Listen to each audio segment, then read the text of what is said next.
2018 Porsche 911 Carrera T. This is a place of legends, where the best drivers ever have done their best work and where the ultimate driving gauntlet is thrown down every January. It's the most infamous, daunting, and exposed stage on the Rallye Monte-Carlo, and it's called Col de Turini. On its better days, it has snow at the top. And it's terrifying.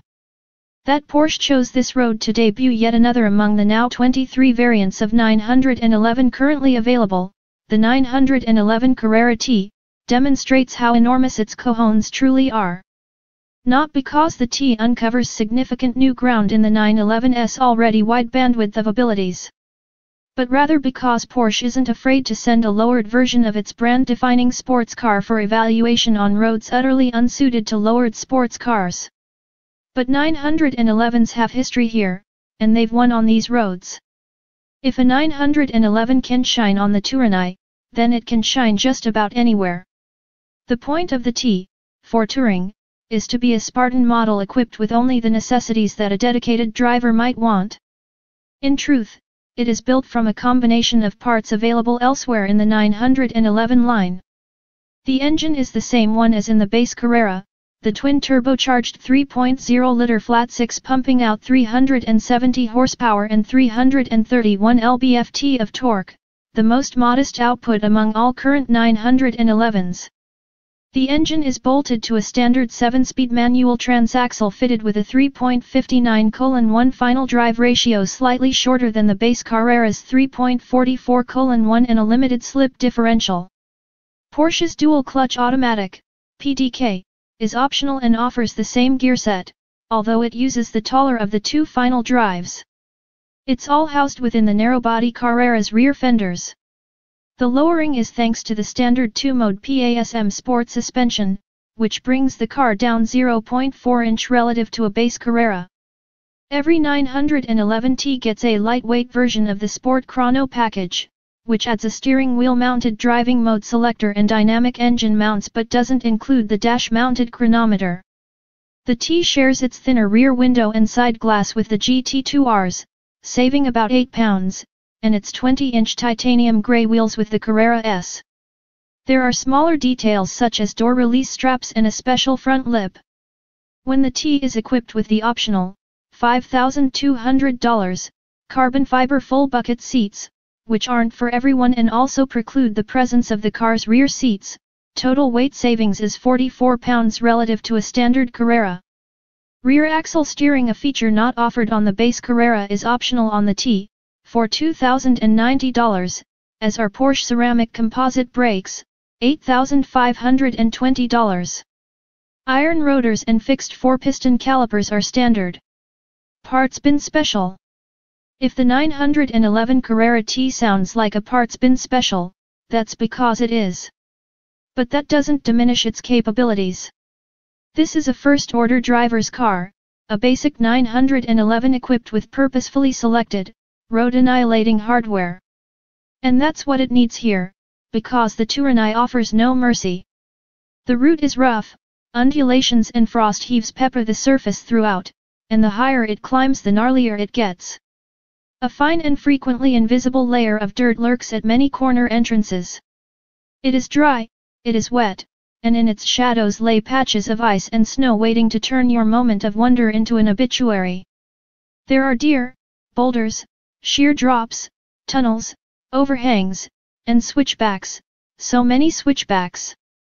The demands are high, and shrewd restraint is a prerequisite. And while Porsche might have balls, it also has brains, which is why it put the 911T on winter tires for this adventure.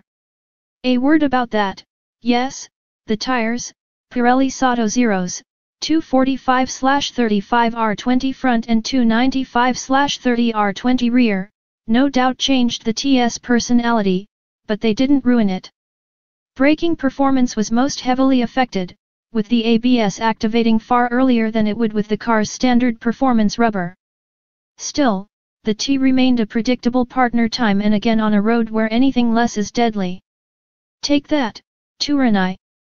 So we gave the Turini hell, driving faster than we should in a car that at first blush seemed wholly out of place, a smooth asphalt specialist in a rally car lair. But as we climbed the pass, building confidence in the T and its tires, the truth became evident. The Turini, as it turns out, is a 911 playground, a place where rear engine stability, yes, we said that, has its merits. A place where a lightly loaded front axle breeds wise caution. And a place where the glory of laying stripes on switchbacks has never been greater. The 911T just might be the best 911 for this road. It's low but not too low. Its damping control is a thing of stunning effect. The softer of its two settings provided the compliance necessary to produce real grip in corners filled with chassis twisting undulations. Its steering is something magical for a car with a rear weight bias of well over 60%. Enough information is transmitted through the steering wheel to divulge when the front tires are overburdened, but because there's so much control available, regaining purchase was always possible. The standard short shifter ripped off gear changes with military precision and satisfying snap while freeing up tiny increments of time to return both hands to the wheel. And the TS standard sport exhaust howled against the Stone Canyon walls. But it's the TS seemingly benign engine that is perhaps its greatest asset on the Turini.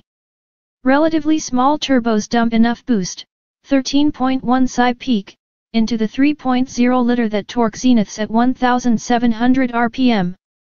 And that, in combination with a devastatingly effective limited slip differential, makes the T a thing of beauty exiting switchbacks. The key is to get into first gear early in the corner, feel for the front to grip, and then, as the road straightens, floor the throttle quickly but progressively. The result is a creamy smooth transition to easily controlled oversteer. Hold your foot down until the tires catch up with the chassis and steer around anything in the way. Jam home second gear. Rinse. Repeat. As verification of the 911 Carrera T's effectiveness on imperfect roads, Porsche was thoughtful enough to also bring along examples of the 911 GT3 touring package at the same time and included a winter tire-equipped example in our tour of the Cols in southern France. And despite the respect we have for the wholly track-worthy GT3, it wasn't as good a car in this terrain. The taller, less powerful T haunted it with turbocharged torque at every corner exit while hoovering up the imperfect road surface with far more grace.